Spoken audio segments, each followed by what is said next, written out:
Welcome to the Beyond Sundays podcast with Jonathan House. For those of you who are keeping score, this is Season 1, Episode 7. I'm not sure who's keeping up with what season and what episode, but I guess we have it for filing reasons. Because this podcast is launching on Valentine's Day, I thought I would do something special for the married folks. I want to do whatever I can to help you have a strong, healthy marriage. Also, this is for those of you who hope to be married one day, some lessons that you can learn. So I want to talk about 7 reasons why we're still married after almost 24 years. Jennifer and I's wedding anniversary is in May. It'll be 24 years in May. I originally wrote this as a blog about 5 years ago, and so I'm just resharing it in light of Valentine's Day. So a little disclaimer, Jennifer and I do not have a perfect marriage. We do have a phenomenal marriage, but we do not have a perfect marriage, and we're in no way experts when it comes to marriage. But I just want to share with you 7 things, 7 reasons why we're still married after almost 24 years. Number 1, we try to be the first to say, I'm sorry. Fights and disagreements are inevitable. We try and apply Ephesians 4:26-27, which says, do not let the sun go down while you're still angry, and do not give the devil a foothold. So before either one of us fall asleep, if we have conflict, if we've been arguing, we try to kiss and make up before one of us goes to bed. Don't sweat the small stuff. There is no need to start World War III just because the toilet paper hasn't been, the toilet paper roll's empty or there's dirty clothes on the floor. For us, and it should be for you, divorce is not an option. It's not a word we even mentioned. It's never been an option. It never has been. It never will be. We made a covenant with God. Number 2, we do not center our family around the kids and their activities. Our kids have never been the CEOs of our family. Now, you can make an argument for Jessie. We affectionately call Jessie our grandchild. Sometimes she might call the shots or run the show, but not really. I'm only joking when I say that. Our marriage has always been a higher priority than our kids. Our kids are going to come and go. We will be together for a lifetime. Number 3, we always keep the romance hot. The key here is not looking to have your needs met, but looking to meet the needs of your spouse. I don't think I need to go into any detail here, but a wife's needs are much different than a husband's, and a husband's are much different than a wife's. I would recommend the book His Needs, Her Needs. And if you're meeting your spouse's needs, he or she will have no reason to look elsewhere. We try to keep the grass green in our own yard. If you're picking up what I'm putting down, like we try to keep our own grass watered. We're not worried about somebody else's yard. We're trying to keep our own grass green.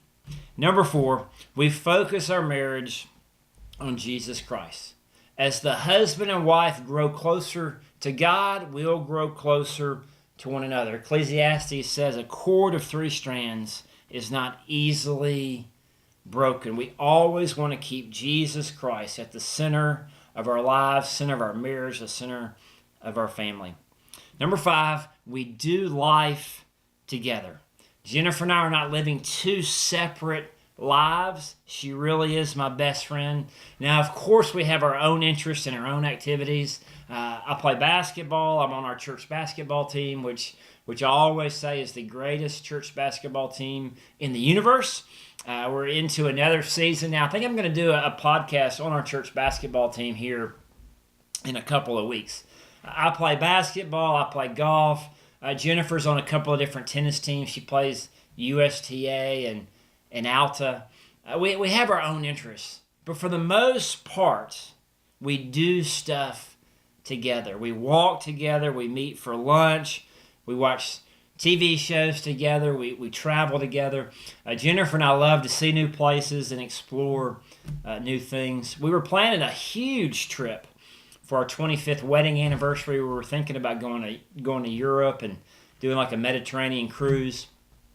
But we just recently decided it looks like possibly 2020 could be the last summer for just the 5 of us, Jennifer and I and our 3 kids, to go on a family vacation together. Jolene graduates college in 2020, and so we're now looking, instead of going on 25th wedding anniversary, doing a big trip with the kids. They've never been west of Texas, and so we're thinking about going out to the left coast, going out to California, and just having one last family vacation together. Number 6, we set proper boundaries. We are never alone with someone of the opposite sex. I know this sounds extreme, but it's not. If you mess with fire, you will get burned. Also, we protect our time together. We protect our family time. We spend most of our evenings together as a family. Our marriage and our family is much more important than our careers. I am married to Jennifer, not the church. And then number 7, the last reason I want to share, is the purpose of our marriage is so much more than us growing old and living happily ever after. God has brought us together to fulfill a great work for Him. Right now, that work is here at Graystone Church, and we're committing the next 15 years to dominate our community with the love of Jesus Christ.